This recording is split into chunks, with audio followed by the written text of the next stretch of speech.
Hello, everyone. It's Hanifa Menon from hearthealthbrainhealth.com, encouraging healthy grieving and consciously mindful actions.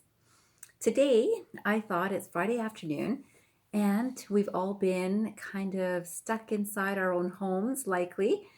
For a majority of people who are not going to work, you might be working from home, you might be around your families, and you might be getting a little bit uh, aware of each other, over aware of each other.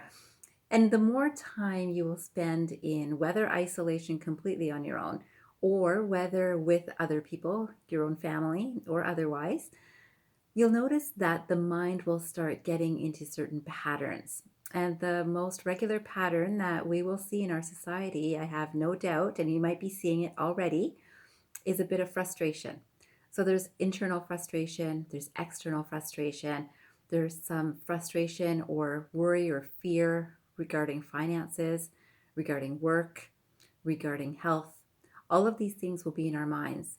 And so what happens is sometimes there can be some disagreements that will happen in homes. So it might happen in your own mind. You might be thinking of something you wish you had done or could have done or didn't do or could have said and didn't say or shouldn't have said. Or you might be talking about a conversation you're actually having with either a partner, a spouse, a child, a parent, and thinking about, oh, that's so frustrating. Why do they always do that? Or you might notice that you start snapping, or you might walk away with mindfully frustrated actions. So today I wanted to talk to you about the art of apology because I have a feeling that for a while, there will be some things that will come out within families, which will create some butting of heads. So it could be as simple as I thought I told you to close that door. I tell you to close that door every time you come through it and you never close it. It could be as simple as that. It could be someone not picking up their shoes from when they drop them off at the step when they enter the house and they leave it there. And you've asked them many times, why don't you move your shoes into the closet? And they haven't. So, what will happen is likely you will be either saying or hearing lots of apologies in this time. So, these apologies, what makes a good apology?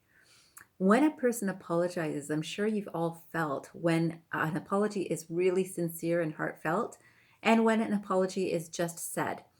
Now, as a Canadian, I think we all might be used to hearing lots of people apologizing, and many of those apologies do not really feel heartfelt. So, someone brushes up roughly against you when they're walking by you, and they're like, sorry.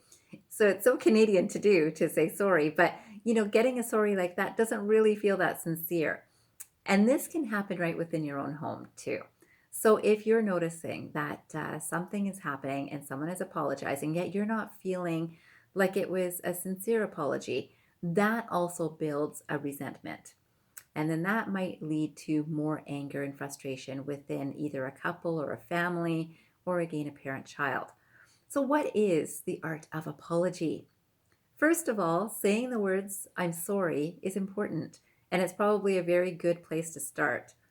Saying sorry while you're walking by or not looking at someone is not really seen as so sincere. So, really sitting down to say, I'm sorry. Saying sorry is one thing. What are you sorry for? So, making sure that you're expressing that you understand what you did if you were the one apologizing, or if you're the one receiving an apology, hearing that someone is understanding what they did that was offensive to you is very important. And then the third part of a sincere apology is immediate actions to change the behavior or the words or comment or action that has been taken. So if you notice that the person who didn't put their shoes away is now putting the shoes into the closet, that's great. But if tomorrow they do the exact same thing, that's not really a sincere apology because the behavior hasn't really changed. And you can understand this from anything that could happen. Someone could leave things out, someone could not make the bed, someone could yell, someone could take money. These things are going to happen in families in this time of strain. And remember that all of these things, no judgment, except for the fact that when something is wrong, something is wrong. And if someone is apologizing, there should be some sincerity behind the apology. If we can make sure that the apologies that come out during this time, which is likely increasing the levels of stress in homes everywhere, I have a feeling that we will have much more content spaces to work from.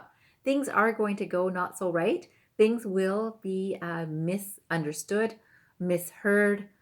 Some people will get lost in their own thought patterns, or some people will be less understanding of the people around them because people get taken for granted over time, or people might be busy working from home and so caught up in their own minds as they're thinking about the next thing to do. Any of these things can happen, and it can naturally create a situation of unease in the family.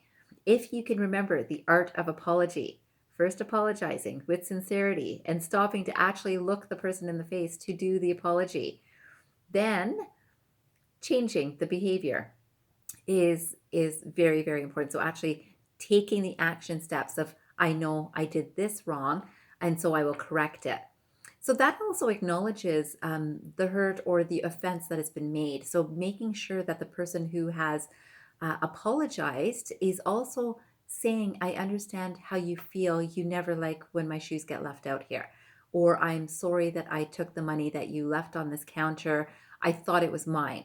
Or I knew it was yours, but I forgot to tell you that I took it. Whichever way. And then the third step is, I will never do that again. And I'm going to show you by making sure that you see that I'm never going to do this again. And that's the changed behavior that we want to see. That really shows the authentic apology. I hope that if you have any reason to apologize, you will make it a sincere and authentic apology. And if you receive an apology and it feels not quite right, you might share this video to your partner or your family or your friend to let them know what kind of apology really feels authentic and why. Okay, so now you know the pieces. I am wishing you a fantastic weekend ahead, and I hope that you don't have any need for apologies. But at the same time, if you do, make it authentic. Remember, transform your mind, transform your life. Have a great weekend, everyone.